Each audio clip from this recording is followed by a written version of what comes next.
The Indianapolis Colts will struggle to contain the dynamic duo of Trevor Lawrence and Calvin Ridley this weekend. All that and much more on today's Locked On Colts. Let's get to it. You are Locked On Colts, your daily Indianapolis Colts podcast. Part of the Locked On Podcast Network, your team every day.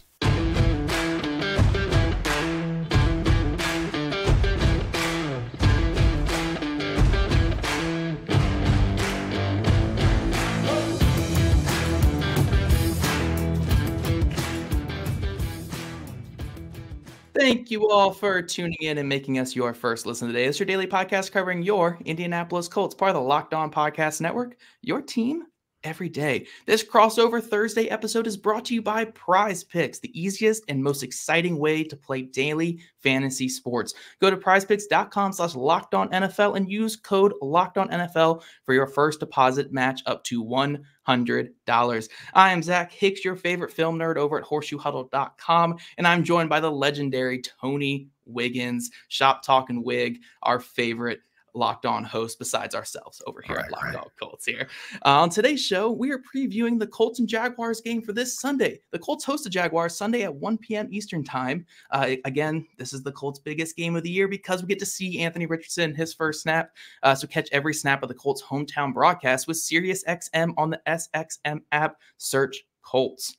Today's show, we're going to dive into a couple of different topics about this Colts-Jaguars game. We're going to talk about the biggest local story for each team. Then we're going to dive into the biggest matchups of this week in segment 2. And then segment 3, we're going to give our score prediction and obviously why the Colts are going to just blow the doors off the Jaguars in this game. But starting with the biggest local story here, and again, this is two teams that are kind of in very different places of franchises right now. The Colts are starting anew. They're starting fresh. They're getting the young quarterback and the young head coach out there for their first game of the entire season, where the Jaguars are trying to build off of what they did last year and be even better as a playoff team going into this second year here under Doug Peterson. So my biggest story for the Colts, and Tony, you can jump in on this too. I think it's just seeing what Anthony Richardson can do in a real football game. Like, that's really all that matters. You guys were in a similar boat a couple years ago with Trevor Lawrence, where, you know, you kind of knew what Trevor Lawrence was going into the season, but you still wanted to see it. You know, you wanted to see what he could do. That's where we are right now with the Colts. It's like, win or lose, we just want to see what Anthony Richardson has. So the NFL is funny. You know, I'd say this. There was less questions. There were less questions about Trevor at that period and point in time, especially around here, because we saw Anthony Richardson close up in person. Yeah. And you definitely saw the potential. And I know his quarterback coach. I know the guy that trains him so very well, and he raves about him. And so did Brian Johnson, who's the offensive coordinator for the Philadelphia Eagles. I think some people think this is a little bit like the NBA, where you have a kid who's all world in high school, then he goes to college, and you're like, is this it? But then he goes to the NBA and he's a better NBA player than he was a college player. That's happened before. So I think folks think that that's what's going to happen with him. If it does happen, I don't think it's going to happen automatically early. And that's why I think the biggest storyline for the Jaguars is the defensive improvement. So you're going to see Jacksonville probably look really, really good defensively. But there'll still be a question because they're going to go from in week 1, and I'm not trying to look ahead, and I know the team doesn't do it. If folks try to draw a conclusion about the defense and all of the effort that they put into in segment 2, I'll tell you some of the things that they're trying to guard against. I don't want to go ahead of ourselves here. But if they play lights out and they play well, it's going to take a really good trained eye to see if it was because it was a rookie or if it wasn't, because they got a week after that where they got Patrick Mahomes. So you're going to really, really have to you have a watchful eye and look for certain things and not draw any hard conclusions after this game. I think the Jags are going to win. I don't think – look, I told somebody this earlier. They played in Week 18, which is the 17th game, to see who's going to go to the playoffs. And they were losing with 2 minutes to go against the Titans. Right. They wouldn't have been in that situation had they not lost to the Colts and to the Houston Texans. That's the team to pick first and the team to pick fourth. And they lost to both of them. I think they're looking for consistency. Good teams smash teams that they're supposed to beat. So that's why I do believe On full display will be their improvement on defense, and you're going to need to see it right away. And then I really think they're going to also try to make a statement that they've arrived, and the games that they're supposed to win, they win them convincingly, and it's over by the end of the third quarter.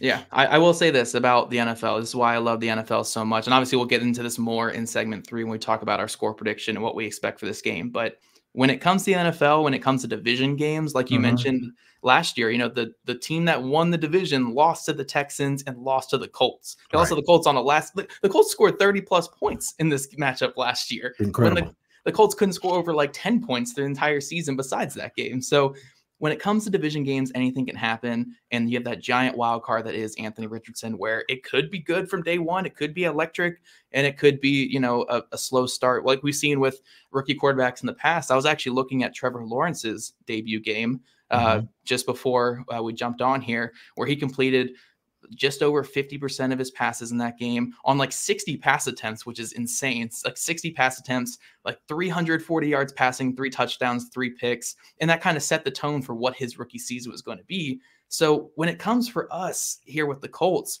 again, our biggest story is really just what kind of tone is Anthony Richardson going to set? Again, I don't care if the Jaguars win by 50 in this game. I really don't care that much. I just care what Anthony Richardson looks like. Because if the Colts go out there and the offense looks good and they're able to score some points and Richardson gives them some explosive element, I don't care what the defense really does. I know we're previewing a game here and we want to talk about this game, but again, we have two teams in such drastically different spots as franchises that the Colts, it's really just about building from day one and going forward from there. The Jaguars, they need that statement game like you just mentioned. Yeah, they do. They really need that statement game. And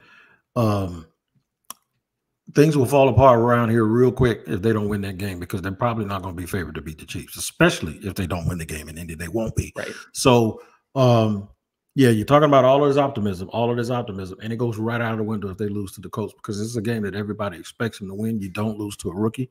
The two situations are a little bit different, where Trevor had very, very high expectations. They expected to be a little bit of a learning curve for Anthony Richardson. There is no Jonathan Taylor, at least for 4 weeks. Yep. If there will ever be Jonathan Taylor with the Colts. And the Jaguars, this would be an ideal game for him to play too, because the Jaguars are banged up the middle of the defense. And yeah, it's all on Trevor, it's all on Doug, but really the biggest question mark around here is about the Jaguars defense in the second year of Mike Caldwell. Are they going to be adjusted? Are they going to be able to rush the passer? Will they have a bunch of 3-and-outs to get the ball back to the explosive offense led by Trevor Lawrence and Travis Etienne and, of course, Calvin Ridley and company? What's the flow of the game going to be like? I think it's critical. I think it's something that we need to watch out for, and we'll be able to draw some conclusions about 4 o'clock on Sunday. Yes, sir. And then coming up, we're going to talk about the biggest matchups in this game and what's really going to decide this game. Is it the trenches? Is it the defense? Is it the young quarterback slinging it? We're going to talk about that here coming up in segment 2. PrizePicks is the most fun I've had, winning up to 25 times my money this football season. You can select 2 or more players, pick more or less than their projected stats, and then place your entry. Testing my skills on PrizePicks football this season is the most exciting way to play daily fantasy sports. If you have the skills, you can turn $10 into $250 with just a few taps. PrizePicks is really simple to play. Again, I can make my picks and submit my entry in less than 60 seconds. I know I'm hyping on how quick this is, but with my ADHD, guys, I really need to dive in there and get it done quickly, and PrizePicks lets me get it done. Quick withdrawals, easy gameplay, an enormous selection of players and stat types that are what make PrizePicks the #1 daily fantasy sports app. I'm actually going to pick a kind of a hot take here. I'm going to go a little hot take here. Trevor Lawrence, I saw that his more or less projection is 246.5 passing yards this weekend. I'm going to bet on the over. I know, again, Colts fans are listening to this, but with such a young secondary and then Calvin Ridley coming into play in this game and seeing what that connection looked like this offseason, I think it's a pretty safe bet to say the more on Trevor Lawrence and 246.5 passing yards in this game. So go to prizepicks.com/lockedonnfl and use code lockedonnfl for a first deposit match up to $100. Again, go to prizepicks.com/lockedonnfl and use code lockedonnfl for a first deposit match up to $100. PrizePicks, daily fantasy sports made easy. And thanks again for making Locked On Colts and Locked On Jaguars your first listen every day. The Locked On Ultimate NFL Season Preview is here. The 7-episode extravaganza brings opinions, analysis, and plenty of debate from all 32 of our Locked On NFL hosts with added insights from our national experts. It's a can't-miss series before the season kicks off. Catch every episode on Locked On NFL on YouTube, wherever you get your podcast. We had fun. We had fun doing that too. Oh, we had a lot of blast. They told us to liven it up a little bit, and then we just came slinging after that. Yeah, man, we had a blast, a real good time, and I think you probably the only dude I didn't start poking at. By the way, I poked at those dudes in Houston, and I poked at those dudes in that dude in Tennessee. So we'll see if the people enjoy it. Oh yeah, look, Tony, we're in a little bit of a relaxing mood here in Indianapolis this season. We're excited to see our young quarterback, and again, this gets us into our biggest matchups for this weekend. And I just really can't get away from the whole Anthony Richardson thing. Mm-hmm. It's really seeing what Richardson can do against a real NFL defense. It could be the Jaguars out there. It could be anybody they were going against in this game. The biggest matchup would be seeing him against a real defense, because we saw the flashes this preseason, right? But you still saw the 40-something% completion percentage. We still saw the 2-minute drill was not great in the preseason, but then we saw the highlight plays. We saw him using his legs sparingly in the preseason. We saw what he could do, and I just want to see it in a real game setting. Will it be like Josh Allen in 2018, where he's completing 40% of his passes, but he's having those big plays there? Will it be a surprising season and be like a Lamar Jackson or a Jalen Hurts rookie type season, where you actually see the legs come more into play and then more things happen there?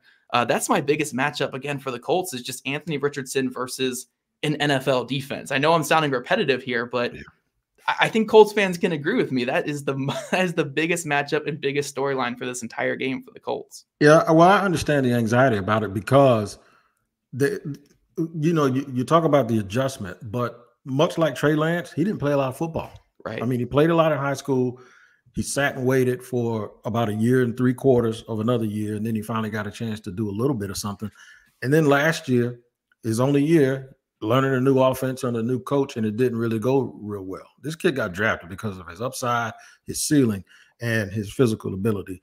And also, you can't discount this. If you ever listen to him talk, you draft him too. And that's how he carries himself. He has all the intangibles. The only thing is he has to learn how to play in the NFL, and he has to get through that learning curve. So what does a young quarterback do? Because it goes right into what I believe is, my most important matchup. A young quarterback finds a buddy. That's running backs in the flat. That's tight end in the flat. A direct pass to the tight end in the short middle of the defense, right? So the Jaguars had a problem last year, and that's guarding people running shallow crosses. And that is tackling running backs in the flat when they catch the ball, and they were able to make the first guy miss too many times. The Jaguars sometimes, most of the time, not all the time, but a lot, they dropped their outside linebackers in the coverage. So if they were running a 4-3 and you had Shaquille Leonard, who's 230 pounds, that's fine. No, their outside linebackers are 270. So the thing is you get those dudes out in the flat trying to tackle a little jitterbug, and it could be funny. This is another reason why no one down here is really upset that Jonathan Taylor decided to take the stance that he's going to take, because that would help him a lot. Marcus Pollard is here. He's on the staff here in Jacksonville, and I don't know where Peyton Manning's other tight end is right now, but I don't even know who the tight end is in Indy right now. And I know you're going to probably tell me, but so I don't think he's throwing to Dallas Clark is what I'm talking about. I don't think he's throwing to an elite player, and his buddies, he's missing his biggest buddy. And then the other buddy is just probably just a dude, right? So I'm sitting there thinking, like, the thing that I want to see the Jaguars do are the things that you would think a rookie quarterback would use as an attack, but it's not really an attack. It's the only thing he knows how to do right now. But they don't have their main guy, and then it's not going to be as big a challenge. Just like I said, it's not going to tell us anything. If the Jaguars shut them out, we'll go, yeah, but the kid's a rookie. He's missing his best player. He's missing the best player on the team, and it's just going to take a while. So that's the biggest matchup to me, but that matchup might not even materialize to end up meaning that much, because I just don't think at this point he's ready. and he doesn't have. He's not fully loaded. Put it that way. He's not fully loaded with the best at those two positions. One thing I will throw in here is when the Colts did beat the Jaguars last year, it was, I think, week 7, and it was on that walk-off touchdown where they scored 34 points in that game. I believe it was 34 points the Colts scored in that game.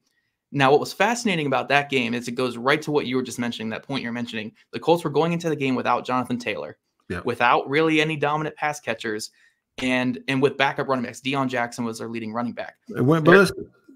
Yeah, their game plan in that game was, we're not running the football. Our short passing game is our running game in that game. That's what they did. And Deion Jackson, a backup running back, had 10 catches for 79 yards in that game. Ton of catches. Tight ends had a bunch of catches. Kylan Granson, who's going to be their starter this week, I think he had his biggest game of the season in that one as well. And the Colts were just peppering that short game and making the Jaguars have to tackle him. And if that's going to be an issue again coming into this game, like it was last year with the Jaguars, Anthony Richardson's impossible to tackle. Like, he might not be able to throw right now, but he's a player where, you know, of all the rookie quarterbacks this preseason, he was the only one not to take a sack, and he played like triple the snaps of all the other rookie quarterbacks. He's impossible to tackle in the backfield. If you miss one tackle, he's gone. If you again, everything might not be there. Like you said, he might not be ready, but if you're a team that struggles to tackle, having a quarterback like Anthony Richardson on the other side is terrifying. So to go to what your biggest matchup is, it's like, yes, you want the Jaguars defense to come out and set the tone early, but they have to tackle, because that was an issue last year. Yep. Tackling. They worked a lot on tackling. They've also worked a lot on creating turnovers. Him being so big, to me, is not necessarily the issue, because the Jaguars are really big and really physical. I'd be more afraid if he was a little guy. Like, he's smooth though. He is smooth. He is smooth, but he also he wants to. He's going to let you know he's there too. True. That kind of plays into what the Jaguars are capable of doing. I actually think they've improved in this area. We've seen in the preseason where they've gotten really, really active, and they've moved around a lot. But it's about Devin Lloyd. It's about Rayshon Jenkins, Andre Cisco, Foye Oluokun, who's led the league in tackles like 2 or 3 years in a row now.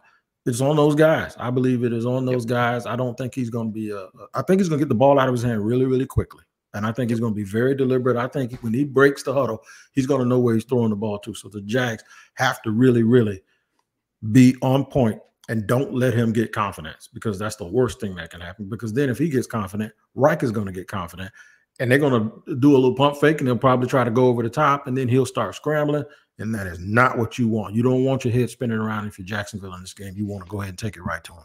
Yep. I will mention one thing. Reich is in Carolina. We got Shane Steichen. Not now. Reich. Is Not Reich. You know what I mean. It's the same stuff. You know. Yeah. And I'm a little bit afraid of that too, because that's the unknown. That's a little bit of the unknown. Even though all of these guys, they all intertwine and know each other's systems, and there's a lot of similarities with what they do. But it's going to be something, man. I'm telling you, it's going to be something to watch. Oh yeah. Oh yeah. We'll get into our third segment here in a second. Tony will lead us in there, but real quick, Tony, our most important players in this game. I'll touch on it real quick. I'm actually not going to go with the Colts player. I'm going to go most important Colt is play caller Shane Steichen. You know, what kind of game plan is he going to have for this young quarterback? Will it be a pass-heavy game plan? I hope not. I hope it's a run-heavy game plan with a lot of QB runs and getting Anthony Richardson out in space. But we'll see. I'm expecting, like you mentioned, a lot of layups and a lot of three-pointers. Not much in between. A lot of the quick passes and a lot of deep passes. But seeing what Shane Steichen can do in his first game as a head coach with young quarterback Anthony Richardson, I think that makes him the most important Colt for this weekend. It's Trevor Lawrence for me. Get off to quick starts. Don't turn the ball over. The one thing, if there's hitching, is giddy up a little bit, and it hasn't shown up all the time, but it's shown up sometimes. He's a real live arm early in the games, and sometimes it's too live, right? And it seems like when he's that way, he trusts himself so much. There are times when it looks like he's trying to play and see, can I get away with it? Well, no, you can't. Don't do it. And there's the overthrows. Generally, he adjusts. By the time the second drive starts, he's gotten through it. But the great quarterbacks, the great ones, they come out of the gate slinging, man. They don't make mistakes early in the game. So it's not made a habit of it, but it's happened enough that it's something that you can actually recognize as if there's any little criticism, that one's it. And he did it again in the preseason this year in the one game he started against Dallas. And Doug Peterson just said we can't have it. We can't. We just can't do that early in games and dig themselves into a hole. So that it's going to be Trevor and how he starts the game off, because if they can score early and put more pressure on the kid, then that's the key to victory, in my opinion, for the Jacksonville Jaguars. Yep, for sure. Tony, you want to lead us here into our segment 3 now? I am going to lead us into segment 3, and I'm going to let you know about today's sponsor, who is LinkedIn Talent Solutions. That's right. These days, every new potential hire can feel like a high-stakes wager for your small business. You want to be 100% certain that you have access to the best qualified candidates available. That's why you have to check out LinkedIn Jobs. LinkedIn Jobs helps you find the right people for your team faster and for free. Now, look, I built 2 barbershops and I staffed them by using LinkedIn for the interview process that allowed me to have the right people in front of me. And eventually I made the right choice. And you can do the same thing. All you got to do, man, is add your job and the purple hashtag hiring frame to your LinkedIn profile to spread the word that you're hiring. LinkedIn Jobs helps you find the qualified candidates you want to talk to faster. Post your job for free at linkedin.com/lockedonnfl. That's one word. That's linkedin.com/lockedonnfl to post your job for free. Terms and conditions apply. All right. We are in segment 3 of our crossover. What needs to go right? I think I just hinted at it and did a little bit of a segue with Zach Hicks here on Locked On Colts and me, Tony Wiggins of Locked On Jaguars, the first crossover of the year. What needs to go right? Jaguars need to start fast and they don't need to turn the ball over. Don't give a home team confidence. Don't give a young man confidence. Don't make him think early, oh, this ain't that hard. You know, we heard that from some quarterbacks here recently saying, this is just like college. I caught on pretty quick. And then reality set in, and now you're running for your life all the time because it is not that easy. Well, the Jaguars need to make sure that what they do with Anthony Richardson is they need to make him rethink his decision to come out and go in the draft, and they need to have him second guessing. They need this thing to be so fast and so furious that his head is spinning.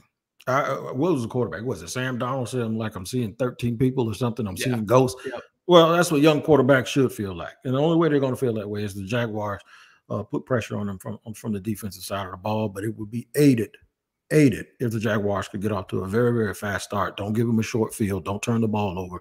Put pressure on them. Even if you get a field goal, put them behind the 8 ball, put pressure on the kid. One thing about these alpha type athletes that play quarterback, they always think, okay, I got to get my get back right now. They do it in boxing. They do it in somebody dunks on you. You got to go down there and try to dunk back on them because you got to, stem the tide. I think that's the key for Jacksonville is before the defense ever even steps on the field to set the table, get ahead of the game and make the kid think that he has to do more than he should. And that's it for me, man. It's all about the fast start and no turnovers. I think they should be ahead by halftime and then start running the football. Just run, and complement that with the pass a little bit. And by the end of the third quarter, they need to be over there pretty much with their hats on backwards.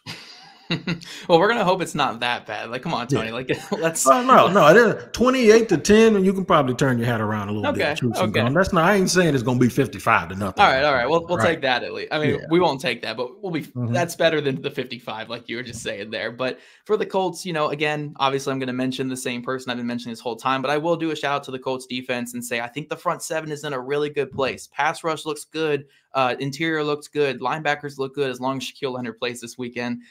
Those guys are all looking good. But will this young secondary be able to keep up with Christian Kirk, Calvin Ridley, Zay Jones? I mean, just so many good pass catchers that Trevor Lawrence has at his disposal. I mean, Evan Ingram as well. Evan Ingram's a really good player as well.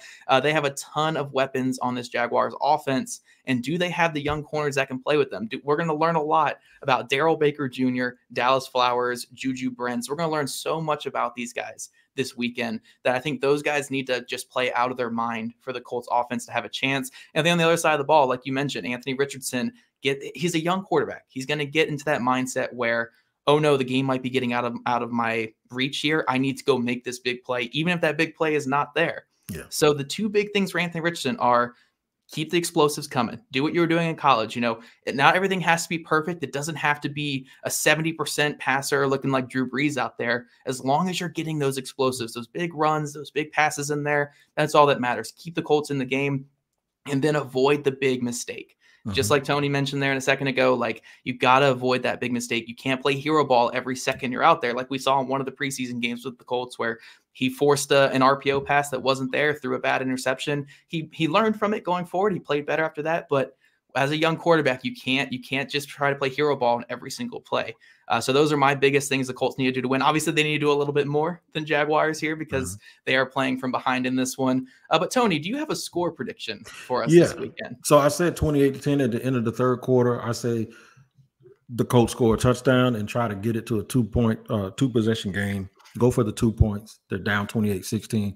Jaguars are milking the clock, and then they go kick a field goal, 31-16. So that's not that bad. It's a workmanlike, professional effort where the game probably wasn't as close as the score seems like it, but it's respectable. I don't want to disrespect. I told you I ain't got no beef with y'all, so I ain't trying to disrespect it.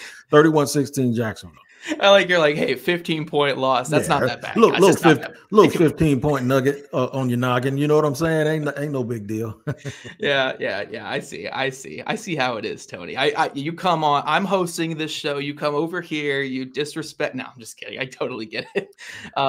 I think this game will be a little closer than what we're expecting just because the nature of a week 1 game. It's the most skewed, crazy outcomes that you get to start a season. It's just what happens in week 1. Also, I do think, again, just the new coach, new energy that's going to be brought in by the Colts are going to come out and play a lot faster than what people expect, at least early. But ultimately, I do think the better team will win, and that will be the Jaguars. They just have so much firepower on offense. They have a defense that's getting better and a really good defensive coordinator as well, who's just coming into his own.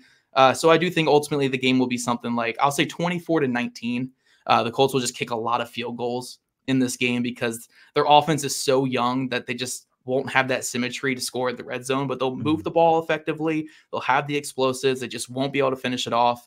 And Trevor Lawrence and the Jaguars offense will do just enough to win this game. But you guys let us know in the comment section what you think. Who do you have winning this game? Obviously, Colts fans go off. You obviously say nice things about Tony first, but then you can go off in the comments and say what you think the score will be this weekend. And everydayers, we'll be back tomorrow. Not me and Tony together, unfortunately. We always love having Tony here on Locked On Colts, but we'll be back here tomorrow with our final preview before the Colts-Jaguars game. So check us out, Locked On Colts, Locked On Jaguars. And if you don't already, follow all of our stuff on social medias and on pretty much any social medias, actually, at Locked On Colts, at Locked On Jaguars, at Jake Arthur NFL, at Zach Hicks 2, and at Shop Talkin' Wig. Also subscribe to Locked On Colts and Locked On Jaguars on YouTube or wherever you listen to your podcast. We love your guys' ratings and reviews, and we'll see you guys back here tomorrow.